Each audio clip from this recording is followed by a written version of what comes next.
everybody. Welcome to the April 27th, 2018 edition of Colorado Inside Out. I'm your host, Dominic Dezzutti. Thank you very much for joining us for what is bound to be an historic episode, and the reason I'll tell you that is the very end of the episode. Let's get a quick take on Dave Krieger, the former editorial page editor of the Boulder Daily Camera, being fired this week after making a blog post criticizing the newspaper's owner, Alden Global. Patty is out of town, so Noelle Phillips from the Denver Post and a proud member of the Denver News Guild joins us. I'm going to throw it to you first, Noelle. Do you believe that more pressure is going to be coming from Alden Global in the face of what happened to Mr. Krieger? Yes, I do. Other Alden properties, especially the ones who are not Guild represented newsrooms, this week started hearing from their editors and publishers to stop talking out about Alden Global Capital and Digital First Media, and that they would not be running stories about the business in their newspapers. As far as I can tell, we have not received that message in Denver, but we have Guild protection, so we are allowed to speak out about what we see as mismanagement and unfair practices toward our newsroom. But I feel that up until the past month or so, they've always left us alone as far as editorial content. Mm-hmm. And since the Denver Post rebellion on our Sunday Perspective section, there's been a fear that they might decide they need to get involved a little more, which would be bad news for Denver. David Copel of the Independence Institute and DU Law School.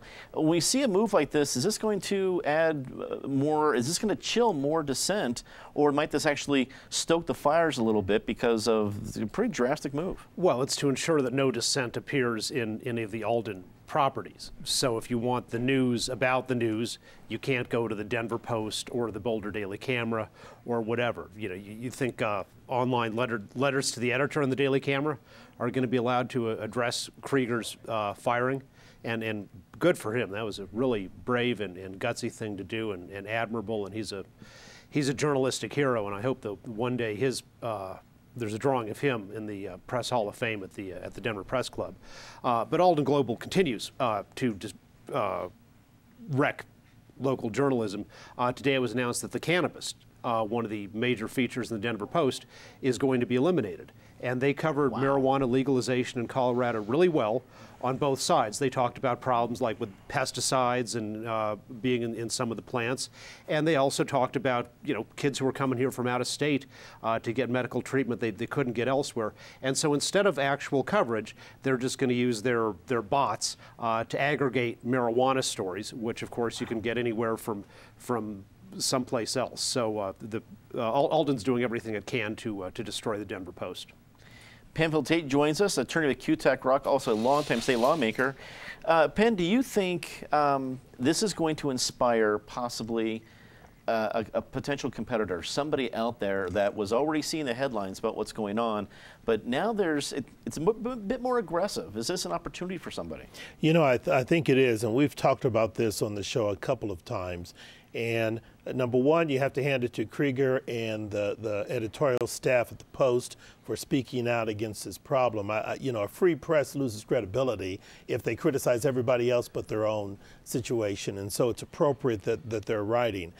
And we talked about before, it's not enough just for those within the press to comment on the issue. The community needs to stand up and come up with a response to that. So it's a problem looking for a solution. I know there have been a number of conversations about a competitive opportunity, either a new Old school there, Ross.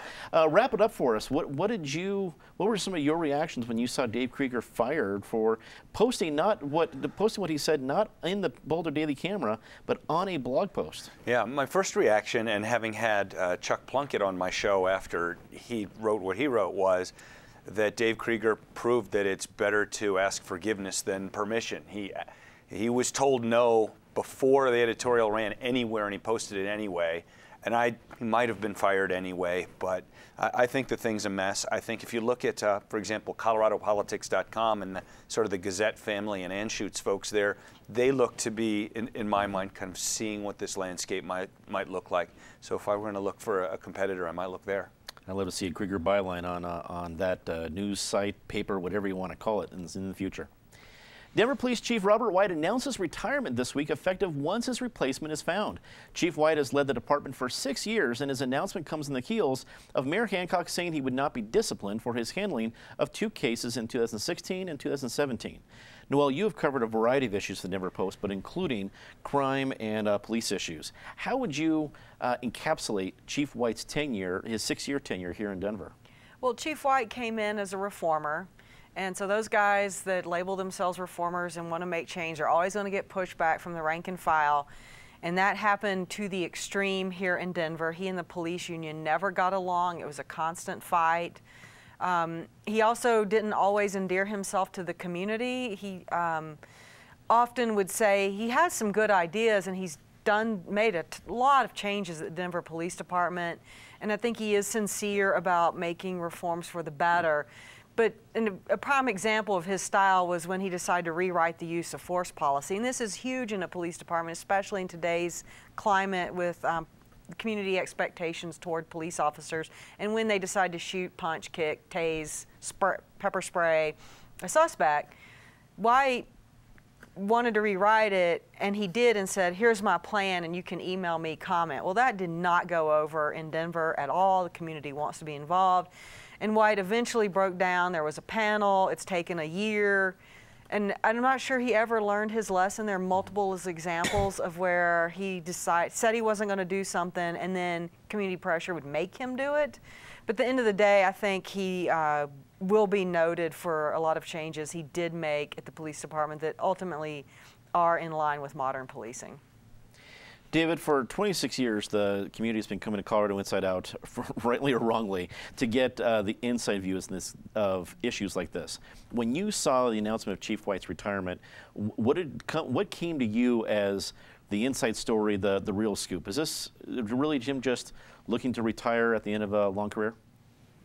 I think it might be characterized as somebody who's had a run and knows his time is up, and it's time to move on. You know, the vote of no confidence from the police union and other things may have made him say that I've accomplished as much as I can, and you know, I'm not going to hang on and just be stymied in the future. I think he did have some successful reforms. You know, the incidents of police brutality, which we've been talking about on this show for many years under many different mayors, you know, quite bad in many ways under Hickenlooper and Webb, I think has gotten better. And that's just to his credit, and community relations haven't been perfect. There's some people who don't want to be satisfied, but I think he's improved the situation compared to what it was when he came in. But I think it was also right in recognizing it was now time to let somebody else take the helm. Penn, where does Mayor Hancock go from here? Because before Chief White, there was, as David alluded to, we heard a lot more about frankly, the Sussex being beaten. We've seen video, all the different settlements, and that did improve, at least for Denver police. But it was a controversial selection in Chief White. Does Mayor Hancock go for a more traditional candidate that doesn't bring as much controversy, or does he continue that trend that in some ways brought some improvements? Yeah, I think the unfortunate thing is he's already signaled that he wants, or at least he and the chief are talking about an internal candidate, someone within Denver Police Department to move up the ranks. And I think that's a mistake. Both Noel and David have talked about the fact that for all of his issues, and he was a man who had some issues, Chief White was a reformer and did try to make things better, particularly with respect to the Denver Police Department's interaction with the community, because that was the biggest problem it faced. It had lost credibility and legitimacy in the eyes of many parts of the community, so they couldn't effectively police the city with that in place. I am not convinced that an internal candidate is going to continue those reforms and continue to improve those relations.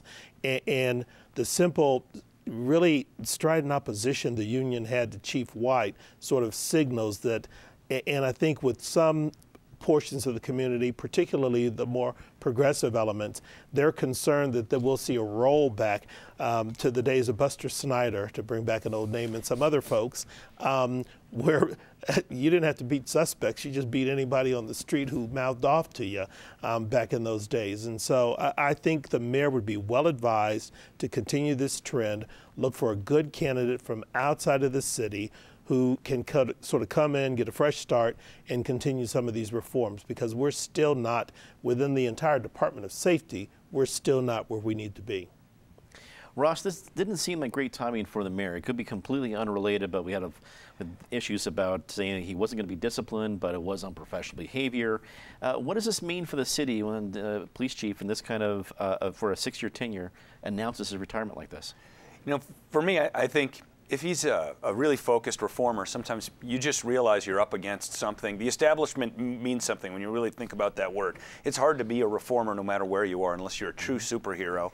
I don't have a lot great positive or negative to say about Chief White. I think he was a guy who came in to try to do a job. To me, the interesting part will be, what does Mayor Hancock want to do going, now that we're only about a year away from another election? He's probably going to want to try to avoid controversy in whatever comes next year. Makes sense.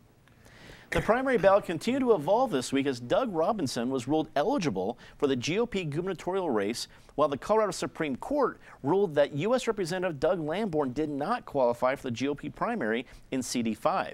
Lamborn is appealing the ruling to a federal court whose decision may impact a Colorado law requiring those who gather petition signatures to be Colorado residents. David, what did you think of Representative Lamborn's legal move going to a federal court? Well, he's not the first incumbent U.S. representative who's failed to qualify for the ballot with a petition snafu, but it doesn't speak well of planning overall. The case of Meyer v. Grant, the U.S. Supreme Court on ballot issue petitions, said that it struck down a lot of Colorado rules about petition gatherers, but but it said it's okay to require that the petition gatherers be residents, partly because it's easier to have them around to enforce the laws about petition gatherers instead of being transients who go from state to state. And sometimes they get around that by temporarily establishing residence in a motel or something.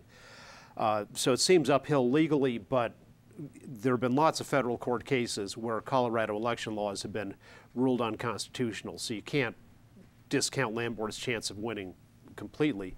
He can also, at the end of the day, run as a write-in, and there are 4 other opponents on the ballot. So if it was just Lamborn versus one other guy, then maybe he wouldn't be able to make it. But if you split the opposition 4 ways and he can get 32% as a write-in, I think he still has a fighting chance. Penn, you have run for office, maybe not, I don't think, for Congress Haven't yet, run for Congress. but you have been in the shoes of needing to get onto ballots and what goes into it, and also strategy that David just mentioned. What is Lamborn's next best move, considering the primary is only a few weeks away? June 26th is Election Day. Lamborn's got an uphill struggle here. He may go to court. He might or might not prevail. But what he's done is, for those who are already on the primary ballot, he's given them the perfect platform and issue to run on. And it's basically, you've got a 6-term congressman who people are so dissatisfied with him, he can't get enough signatures to keep his own seat. And I don't know why he didn't go the assembly path also. That would have seemed a slam dunk for him to go to the CD assembly and become the nominee there. But even that didn't happen. So if you're Owen Hill, if you're Darrell Glenn, if you're any of the other folks, you've just got to be grinning, because you've got the incumbent, and you could argue he was so inattentive to the district and to his own reelection efforts that he's not qualified to be on the ballot. Do you really want this person representing you in Congress? He may win, he may get this overturned, but I think he's got an uphill sled. And if he runs as a write-in, I think he's done, because the standard for the write-in candidate is so difficult. First of all, everybody's got to remember who you are. And that's tough enough, because even with some Congress people who are in good standing, a lot of voters don't know who you are. So they've got to remember who you are. Then they've got to put your name correctly on the ballot, or close enough so that it's counted. And if there are some errors with that, the ballot is spoiled. You're not going to get that vote. So he's in a tough spot now. Ross, is it too hard to get on the ballot in Colorado? Well, that's a good question. No, in this case, no. He just, as Pence, I mean, how could a sitting congressman not get on it? I would like to address one thing. You asked why didn't Doug go to the assembly? 2 years ago, Doug almost was kept off the ballot by a young woman, Calandra Vargas, who nobody ever heard of. So even in his own district, I think he's not tremendously popular. One other quick thing I'd add, there's an interesting legal move, and that is that Owen Hill asked to intervene in this case because he didn't believe that the Secretary of State's office would defend the current state law well enough or strongly enough. So his side is asked to jump in case Wayne Williams' office doesn't put up a good enough fight on the state law side. Noel, there's two parts of this topic. I'll let you take your pick. We've been talking about Lamborn, but here comes Doug Robinson, which I think some people can safely argue is among the only moderate running in the GOP gubernatorial primary. We thought he was off the ballot. He's actually on the ballot. So there's that, and Lamborn essentially fighting for his political life. Take your pick. Maybe both of them. I don't understand why this getting on the ballot thing is so difficult. The rules are laid out. You know you're going to run a campaign. It's not a surprise, especially for somebody like Lamborn, who's a career politician. It was his 6th term congressman. This is not new. I just don't understand why these guys can't get it together either way and decide a path and then go make it happen, because these are the rules. They're set out. Other people manage to get on the ballot without hiccups and controversy. So figure it out, guys. Come on. It's not a surprise. I think that other people point is solid. I mean, you see Victor Mitchell, there wasn't any controversy there getting on the ballot. You had controversy with Doug Robinson. So right. I get your point. Teacher walkouts and protests continued this week, featuring at least 2,000 people from Jefferson and Douglas counties on Thursday, and an expected crowd of over 10,000 on Friday. As we tape here at noon here on Friday, we're still trying to figure out how many people showed up, but we do know that Governor Hickenlooper said Thursday that he believes Taxpayer Bill of Rights is the problem in regards to education funding. Penn, we'll start with you on this one, and I guess I was a little confused. Well, I wasn't confused politically when Governor Hickenlooper mentions Tabor, but what nobody has mentioned to me, maybe I've missed it, is Amendment 23, if I have that number right, which was supposed to guarantee education funding at a little bit above inflation, and that was going to save the day. No one's mentioned how that was put in the Constitution, and that whether it's helped or hindered anything at all. So is the whole idea of funding and how we help teacher pay and everything else that goes into education in Colorado, is it been given a fair shake in these protests? It is, but in broad brush strokes, and nobody's talked about the real issue. First, a shout out to the teachers who do have the courage of conviction to speak up, stand out, and talk about what should be our highest priority in this community, which is educating young kids so that they can become productive members of societies rather than something else because they don't have a high school education. You want to keep a kid out of prison? Get them educated, because the vast majority of people in prison don't even have a GED, number one. Number two, and viewers, please don't go to sleep, but the problem with funding education in Colorado is really a three-part convergence of constitutional limitations that have left the budget in a mess. We start with the Gallagher Amendment, which changes the ratio of taxes paid by commercial and agricultural land versus residential property. Tabor then compounded that problem, which put an artificial ceiling on what you can spend on a variety of government needs, regardless of there being no new taxes or no increases in taxes. And Third Amendment 23 was intended as a response to Tabor to put more funding in K-12 education, but since its passage, because of political pressures that governors and legislators have felt, different statutory enactments have been put in place to limit or to change the initial wording of Amendment 23. So at the end of the day, you got a big fiery mess there, and it's difficult to figure out to find your way clear to fund K-12 education. But the overriding concern is we've got a disconnect in our values. Everybody can talk about I care about kids, but it's simple enough to do it. You've got to put forth the ideas to change all of these constitutional provisions so you have the funding available. Ross, we see these protests across the country in different cities and states that can enact different changes. But in Colorado, as Penn has very well laid out, it's a much bigger mess, even if you want to make changes. What's your reaction to seeing these protests both last week and this week? Well, so first of all, some of the teachers protesting today, in my opinion, should be at the schools near where I live teaching my kids today. My kids should have been in school today, and they're not. I'm very skeptical, to put it politely, that Tabor is the problem here. I think there are a lot of other issues going on. One of them, and really I think that the elephant in the room, is para. And if teachers want to say they don't get enough salary and they need more salary because cost of living is going up in and around Denver, fine. But there's a finite amount of money, and Tabor's the kind of thing that keeps us from turning into California. So I think we need to look at the entire package, what's going to retirements, what's going to salaries, what's going to administrators, what's going to teachers. I got to say, I don't understand a $250,000 salary for a school superintendent. Noel, Ross brings up a good point. Many people have been bringing up administration as an issue when it comes to teacher pay. What are some of the angles we're missing when we see just the headlines of the story? One thing that surprised me, when I moved here and was learning about para, and I mentioned this to my husband the other night, and he's like, what? Is teachers in Colorado depend on para for retirement? They do not participate in Social Security, so they're not going to get a Social Security check when they retire. And the expectation is, I covered a rally last week, and the teachers all said, look, I know I'm not going to get rich. I didn't pick this profession to be wealthy. I wanted a decent living, and then knowing that if I stuck with it for 30-something years, when I retired, I would have a secure retirement. And they feel that that's jeopardized with the way para is being handled in the state. But that whole not participating in Social Security, I didn't realize that they were so dependent on para. And I don't know, they have a hard job and a very important job, And so good for them. I worked downtown, and this morning they were very loud. They're causing traffic to be rerouted around Civic Center Park and making themselves heard.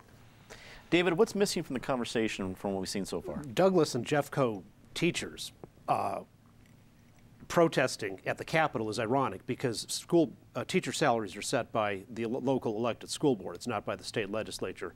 And the Jeffco and Douglas school boards are firmly under the thumbs of the teachers' unions, who run the schools statewide in most districts for the benefit of the union bosses and not for the quality of education of the students. Agree with Penn that education is the most important thing legislate in the government activity in the state. It's 47% of the state budget already. In the last several decades, Colorado has, when you account for inflation and population growth and all those things, it has more than doubled per pupil spending in the public schools with close to nothing to show for it in improved education results. Shoveling more money at a failed system is not going to improve education. What does work in education? Charter schools, which are alternative public schools that are run by individual buildings, by the families, and are not subservient to the unions. Colorado's charter school students are #1 in the country. They are better than every other state. We have a successful model, and it's not the model of kowtowing to the unreasonable, selfish demands of the Colorado Education Association. Clearly more conversation on this to come, but not tonight. Let's get to our very favorite part of the show, Disgrace of the Week. Patty is out of town, so Noel, you get the honors. Start us off. Well, I've got to go with the Daily Camera firing Dave Krieger. That's just a shame. Dave made a blog post, and he said, some things are more important than one's own personal interest. As a lifelong journalist, telling my readers the truth as best I can divine it is my reason for existence. Nothing matters more than that, and nothing would be more shameful epitaph than he betrayed his readers so he could keep his job. And then he goes on to accuse the executive editor and the publisher of the Daily Camera for doing just that and firing him. And I know that wasn't a local decision. That had to have come up from Digital First Media, so that's my disgrace. David. House Speaker Crisanta Duran, who now has a bill that says in college disciplinary hearings, oh, it's okay for the student to have a lawyer, but the lawyer can't speak at the hearing. She's rumored to be running for mayor. Could you imagine somebody like that who won't let the accused you could have a lawyer who can't speak. Should that kind of person be in charge of the Denver City Attorney's Office, which prosecutes people? Would you trust the judgment of somebody like that in appointing judges? Penn.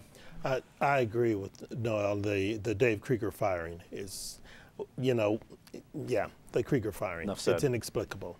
Russ. At the risk of piling on, my disgrace is also to Speaker Crisanta Duran of the State House for not allowing action on Senate Bill 1, the first opportunity we've had in a long, long time in Colorado to fix our roads without a tax hike. Time to say something nice about somebody. Let's do it rather quickly. Noel? Thanks to all the Denver Post supporters and the News Guild and local journalism supporters who've been making noise from Denver and other communities where Digital First has papers. David. At the Independence Institute's Founders Night dinner last night, the Citizen Activist Award went to Laura Carno, head of Coloradans for Civil Liberties. Among the many great things she does is run the FASTER program that helps teachers learn how to protect themselves and their students. Penn.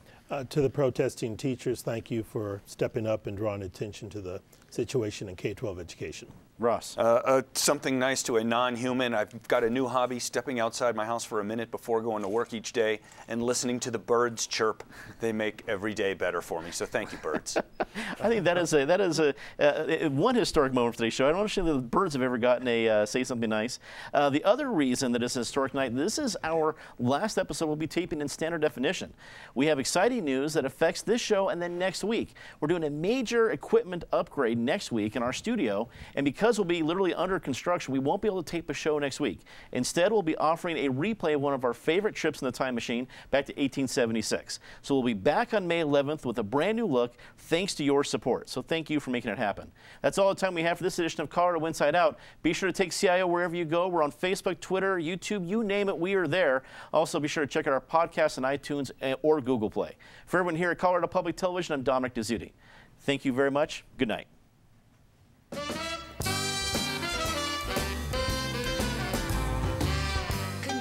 Junction, what's your function? Hooking up words and phrases and clauses.